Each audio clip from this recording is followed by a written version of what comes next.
Donington Park, inside the Northside compound, which is nice and busy. We've got the static side of the truck on, showing the live BTRC feed.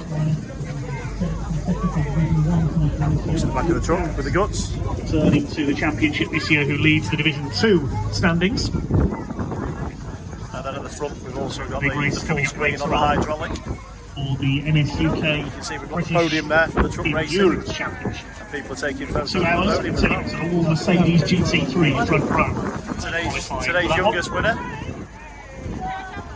Shortly we should see the